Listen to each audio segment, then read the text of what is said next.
English and GK ज्ञान channel की एक नई वीडियो में आपका स्वागत है।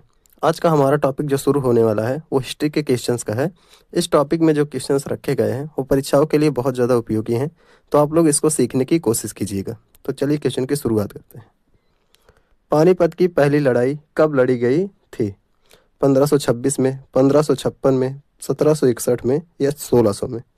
तो पानीपत की जो पहली लड़ाई लड़ी गई थी तो 1526 में लड़ी गई थी, बाबर और इब्राहिम लोदी के बीच में। दूसरा प्रश्न देखते हैं। किस शासक ने दिल्ली में कुतुब मीनार का निर्माण शुरू करवाया? इल्तुतमिश, बलबन, कुतुबुद्दीन ऐबक या अलाउद्दीन खिलजी ने? तो कुतुब मीनार का जो निर्माण कार्य शुरू करवाया गया था, इसको कुतुबुद्दीन ऐबक ने शुरू करवाया था। इसमें अन्य शासकों का भी बाद में योगदान हुआ उसके ऊपर की मंजिलों को बनवाने में, इसमें इल्तुतमिश भी शामिल थे। तो लेकिन निर्माण कार्य जो शुरू किया गया था वो कुतुबुद्दीन ऐबक के द्वारा ही शुरू किया गया था। तीसरा प्रश्न देखते हैं। विजयनगर साम्राज्य की स्थापना किसने की थी? कृष्णदेवराय ने, हरिहर एवं बुक्का ने, बालाजी बाजीराव या हेमू ने? तो विजयनगर साम्राज्य की स्थापना जो की गई थी वो हरिहर एवं बुक्का के द्वारा की गई थी। नेक्स्ट क्वेश्चन देखते हैं।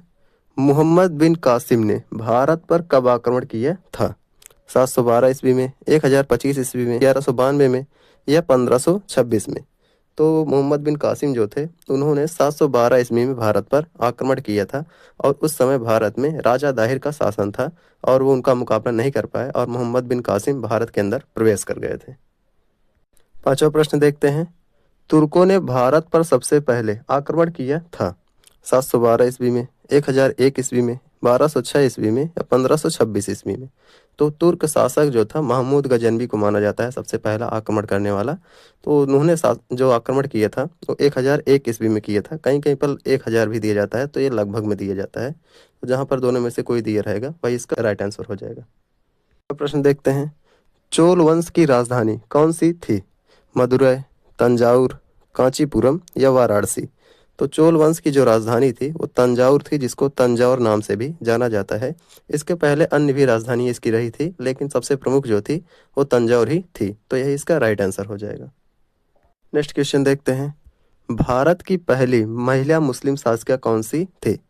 इंदिरा गांधी, रजिया सुल्तान, झांसी की रानी या इनमें से कोई नहीं? तो पहली भारत की महिला मुस्लिम शासिका जो थी वो रजिया सुल्तान थी, जो इल्तुतमिश की पुत्री थी। आठवां प्रश्न देखते हैं। भारत में इब्न बतूता किसके शासनकाल में आया था? बालबन के समय में, अलाउद्दीन खिलजी के समय में, मोहम्मद बिन तुगलक के समय में या फिर बाबर के समय में? तो इब्न बतूता जो था एक यात्री था जो भारत में आया था भ्रमण करने के लिए। तो वो आया था मोहम्मद बिन तुगलक के शासनकाल में। तो यही इसका राइट आंसर हो जाएगा। नेक्स्ट क्वेश्चन देखते हैं। तारीख ए फिरोज शाही किसकी लिखी है या फिर किसने लिखा था? तो एक प्रकार की किताब है जिसके लेखक कौन थे यही पूछा गया है। अलबरूनी, मिन्हाज उस सिराज, जियाउद्दीन बरनी, अमीर खुसरो? तो तारीख ए फिरोज शाही के लेखक जो हैं वो जियाउद्दीन बरनी हैं। तो यही इसका राइट आंसर हो जाएगा। 10वां प्रश्न देखते हैं। किस सुल्तान को दार्शनिक राजा कहा जाता है? बलबन को, अलाउद्दीन खिलजी को, मोहम्मद बिन तुगलक को या फिरोज शाह तुगलक को? तो दार्शनिक राजा का मतलब होता है जिसको बहुत ज़्यादा ज्ञान हो या विद्वान हो, जो किताबों का ज्ञान बहुत ज़्यादा हो, उसी को दार्शनिक राजा कहा जाता है। तो फिरोज शाह तुगलक जो थे वो विद्वान भी थे और उन्होंने कई विद्वानों को अपने यहाँ पर संरक्षण भी दिया था, इसीलिए इनको दार्शनिक राजा के नाम से जाना जाता है। अगला प्रश्न देखते हैं।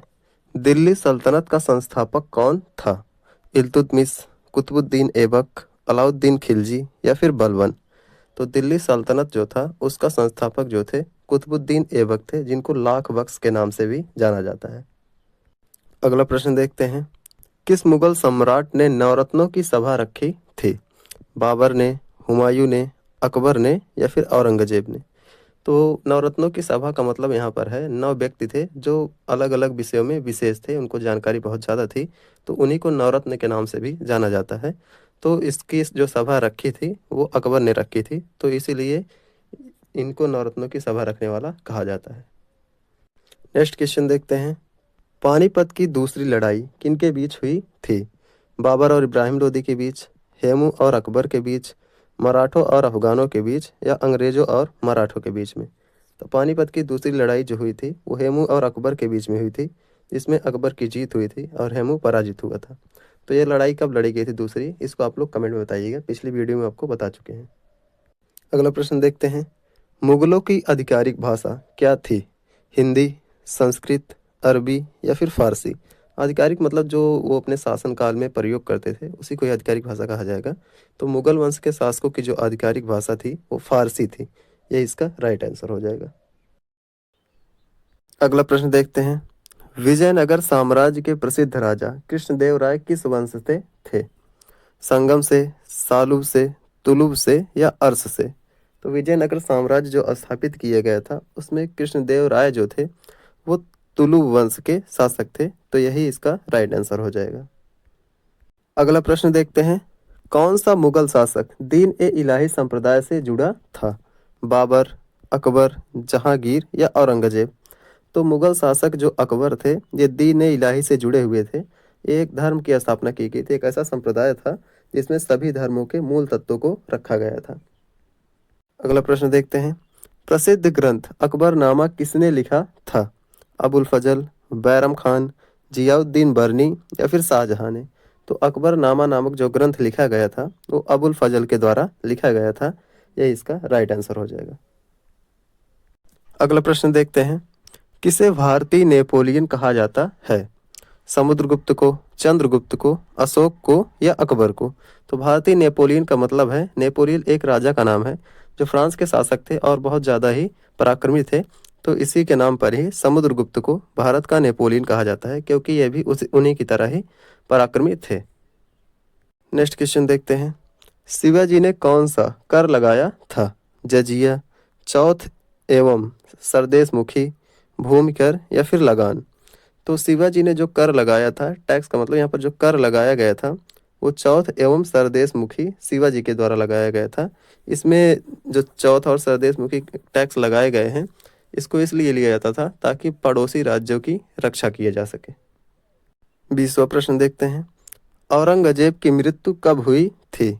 1658 में, 1707 में, 1757 में या 1526 में?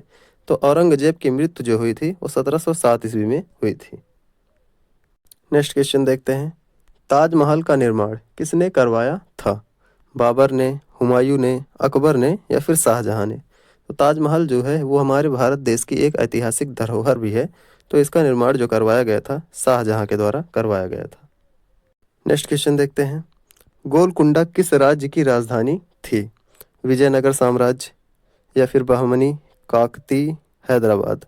तो गोलकुंडा जो थे, पहले यह गोलकुंडा स्वयं की ही राजधानी थी, लेकिन बाद में जो हैदराबाद है इसको बनाया गया था। तो यह इसका राइट आंसर हो जाएगा। नेक्स्ट क्वेश्चन देखते हैं, पानीपत की तीसरी लड़ाई में मराठों की हार का मुख्य कारण था? कमजोर सेना, अफगानों की रणनीति, नेतृत्व की कमी या सभी सही? तो पानीपत की तीसरी लड़ाई जो लड़ी गई थी 1761 में लड़ी गई थी दुरानी साम्राज्य और मराठा साम्राज्य के बीच में। तो इसमें उनकी सेनाएं भी जो कमज़ोर थी, मराठों की सेना, और जो अफगान की रणनीति थी उनने अफगान जो थे उन्होंने मराठों का साथ नहीं दिया, जिसके कारण से कमज़ोर पड़ गए और उनमें नेतृत्व की भी कमी थी। तो इसमें जो लास्ट वाला दिए गए डी वाला सभी सही है। ये सभी कारण थे जो पानीपत की तीसरी लड़ाई में मराठों की हार का कारण बने थे। नेक्स्ट क्वेश्चन देखते हैं, किस युद्ध के बाद मुगल साम्राज्य की नींव पड़ी?